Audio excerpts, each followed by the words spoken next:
The live TV, सच सबसे आगे। नमस्कार, द लाइव टीवी आप देख रहे हैं, आपके साथ मैं हूं आदित्य कुमार।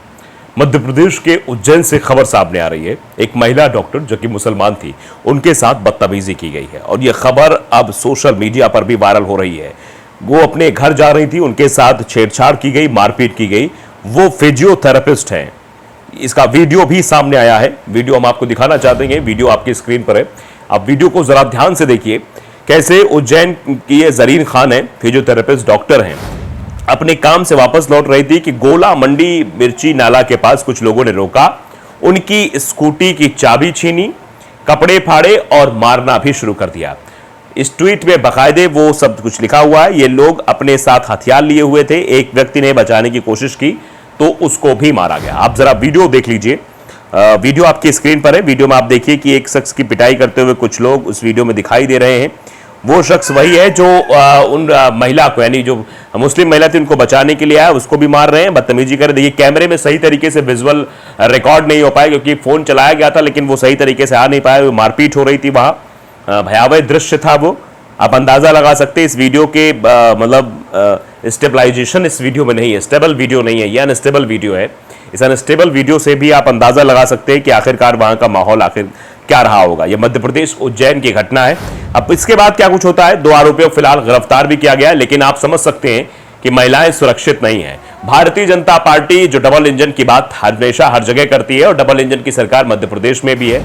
शिवराज सिंह कहते हैं कि मैं बेटियों का मामा हूं, लेकिन वहां पर बेटियों के साथ, मुस्लिम महिलाओं के साथ किस तरीके का सलूक किया जा रहा है, कैसे रोककर उनके साथ मारपीट की जा रही है, यह अपने आप में बताता है कि मध्य प्रदेश की शिवराज सरकार महिला सशक्तिकरण के जो दावे करती है, वो दावे सिर्फ और सिर्फ दिखावे हैं। उनका वास्तविक जीवन से कोई संबंध दिखाई नहीं दे रहा है। जैसा कि आपको फिल्मों के पहले डिस्क्लेमर देखने को मिलता है कि ये घटना काल्पनिक है, इनका वास्तविक जीवन से संबंध नहीं है, तो उसी तरह मध्य प्रदेश में शिवराज सिंह चौहान के जो योजनाएं हैं, जो उनके दावे हैं, और प्रधानमंत्री जी के जो दावे हैं महिला सशक्तिकरण के या महिला बेटी बचाओ बेटी पढ़ाओ के, वो सब सिर्फ काल्पनिक नारे लगते हैं। उनमें वास्तविकता कहीं से भी झलकती हुई नहीं दिखाई दे रही है।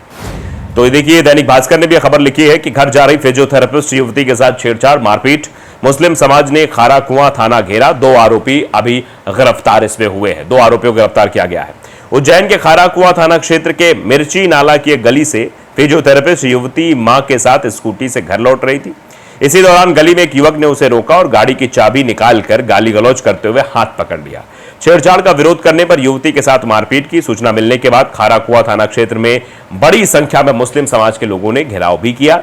आरोपियों को गिरफ्तार कर मकान तोड़ने की भी मांग की। मकान तोड़ने की बात दरअसल मुस्लिम समाज के लोग इसलिए कर रहे थे क्योंकि जब भी कोई मुस्लिम आरोपी मध्य प्रदेश में बनता है तो बाकायदे गाजे बाजे के साथ उसके मकान के ध्वस्तीकरण की प्रक्रिया को अपनाया जाता है, उस मुसलमान के घर को गिरा दिया जाता है। इसीलिए मुसलमानों ने कहा कि अब जो है इसके मकान को भी गिराया जाए।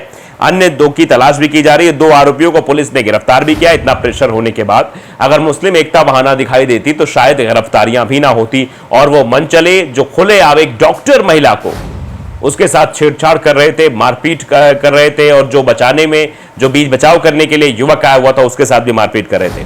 दरअसल खारा कुआं थाना क्षेत्र के मिर्ची नाला शीतला मंदिर की गली से होकर शाम करीब 6 बजे फिजियोथेरेपिस्ट जरीन खान उनकी मां शाइना खान के साथ स्कूटी से जा रही थी।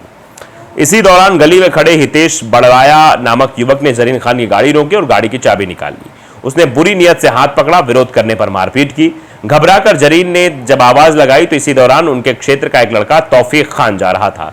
उसने जब आकर युवकों से छेड़छाड़ करने से मना किया तो हितेश बड़वाया ने 4 अन्य साथियों को भी डंडे तलवार के साथ बुला लिया। हितेश ने जरीन खान को भी चाटे मारे और उसके अन्य साथी जो थे वो मारते हुए गालियां भी दे रहे थे। मारपीट में जरीन की कुर्ती भी फट गई। इस दौरान हितेश कह रहा था कि यहां से मत निकलना, नहीं तो तुम्हारे खानदान को खत्म कर देंगे, मतलब यहां से जाना नहीं, तुम्हारे खानदान को मिटा देंगे। आरोपियों ने गाड़ी की चाबी भी नहीं दी, गाड़ी भी वही रखी हुई है। घटना के बाद जरीन खान परिजनों के साथ खारा कुआं थाने में रिपोर्ट लिखवाने भी पहुंची। लेकिन आप जानते हैं कि किस तरीके से मुसलमानों को ट्रीट किया जाता है मध्य प्रदेश में, अल्पसंख्यक समुदायों के साथ किस तरीके की चीजें की जाती है, यह साफ तौर पर देखने और समझने और सुनने को मिल जाता है। तो मुस्लिम समाज की युवती के साथ हुई घटना की जानकारी मिलने के बाद बड़ी संख्या में मुस्लिम समाज के लोगों ने जो है खारा कुआं थाने पहुंच गए, वहां पर घेराव भी किया। यहां पर समाजजनों ने आरोपियों पर सख्त कार्रवाई करते हुए उनके मकान तोड़ने की भी मांग की है।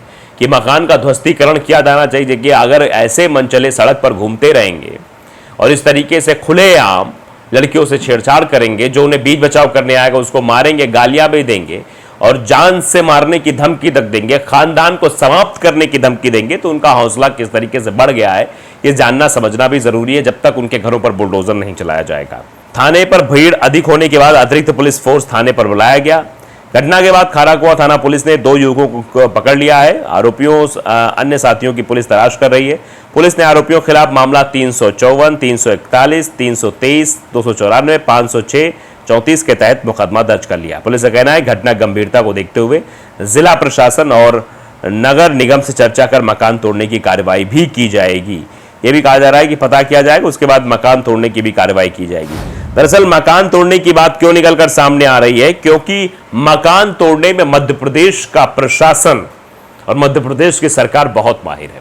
अभी हाल फिलहाल में महाकाल की आरती में थूकने की बात सामने आई थी। जो आरोपित था उसके घर पर तुरंत बुलडोजर चला दिया गया और गाजे बाजे के साथ बुलडोजर चलाया गया कि इसने यह अपराध किया है, इसको आरोपी बनाया कि इसके खिलाफ कार्रवाई की जाएगी।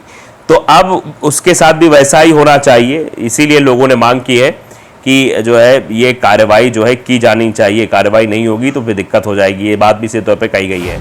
उज्जैन में ये घटना निकलकर सामने आई है। आप समझ सकते हैं कि उज्जैन किस तरीके से ये हाईलाइट हो रहा है, चर्चा हो रही है। आखिरकार उनकी मनचलों की इतनी जो है हिम्मत कैसे बढ़ गई कि वो किसी भी महिला को, जो इंडिपेंडेंट महिला हो, जो खुद एक फिजियोथेरेपिस्ट हैं, जो अपनी माँ के साथ जा रही थी, उस दरमियान उनकी गाड़ी रोकना, उनके साथ मारपीट करना, उनको भद्दी भद्दी गालियां देना, गलत तरीके से टच करना, उनको कुर्ती फाड़ देना और वहां पर जो बीच बचाव करने आता है उसको भी मारना, ये सब दर्शाता है कि मध्य प्रदेश में कानून नाम की कोई चीज नहीं है। मध्य प्रदेश में हाल फिलहाल में चुनाव होने वाले हैं। बेटी बचाओ बेटी पढ़ाओ का नारा तो मोदी जी भी देते हैं। महिला सशक्तिकरण की बात, वुमेन पावर हेल्पलाइन चलाई गई है, सब कुछ है मध्य प्रदेश में। लेकिन उसके बाद भी अगर इस तरीके से महिलाओं के साथ और खासतौर पर मुस्लिम महिलाओं के साथ जो ये ज्यादती हो रही है, क्यों हो रही है, इसका आप सीधा मतलब निकाल सकते हैं। कई लोगों से जब इसके बारे में चर्चा की गई, बात की गई, तो ये कहते हैं कि मुसलमानों के प्रति अपराध जिस तरह से बढ़ रहा है वो दर्शाता है कि जो अपराध करता है वो समझता है कि मुसलमान के प्रति अगर कुछ करेंगे तो हमारे पर कार्रवाई नहीं होगी। ऐसी सरकार चल रही है जो मुसलमानों के खिलाफ खुद है, तो अगर हम भी खिलाफ जाएंगे तो हमारे पर कोई कार्रवाई नहीं बल्कि उल्टा हमें मेडल भी मिलेगा, क्योंकि ऐसी अवधारणा बना ली गई है। आप देखिए कि अगर बिल्किस बानो का मुद्दा आप उठाइए, बिल्किस बानो की बात करिए, तो बिल्किस बानो के साथ कितना जघन्य अपराध हुआ था। वो गर्भवती महिला थी, उसके साथ इस तरीके का व्यवहार किया गया, उसके साथ मारपीट भी की गई, उसके साथ गैंगरेप हुआ, उसके परिवार वालों को मार दिया गया, वो बहुत भटकी, तब उसको जाके न्याय मिला और अंत में उन बलात्कारियों को छोड़ दिया गया। तो भारतीय जनता पार्टी के लोग उन बलात्कारियों के बारे में टिप्पणी करते कि नहीं भाई, ये तो संस्कारी पुरुष हैं। तो जिस देश में बलात्कारियों को संस्कारी कहा जाता हो, जिस देश में बलात्कारियों को माला पहनाई जाती हो, जिस देश में बलात्कारियों को के बाहर आने पर मिठाइयां बांटी जाती हो, तो उस देश में इस तरह घटनाएं तो होंगी। क्योंकि वो घटना मुसलमान महिला के साथ की गई थी, यहां पर एक मुस्लिम लड़की के साथ की गई है। इसीलिए इनका मनोबल बढ़ गया है कि हम मुस्लिमों के साथ कोई अपराध करेंगे तो हमको तो मेडल दिया जाएगा, हमको माला पहनाई जाएगी, हमको हमारे लिए लड्डू बांटा जाएगा, हमको संस्कारी पुरुष बताया जाएगा। ये इसीलिए शायद इन लोगों की धारणा और इन लोगों का जो एक तरीके से इनका जो मनोबल है वो लगातार बढ़ता हुआ दिखाई दे रहा है। तो लाइव टीवी और आपने सब्सक्राइब नहीं किया जरूर करिए, बेल आइकन दबाइए ताकि सच खबर आप तक पहुंचती रहे। नमस्कार। द लाइव टीवी, सच सबसे आगे।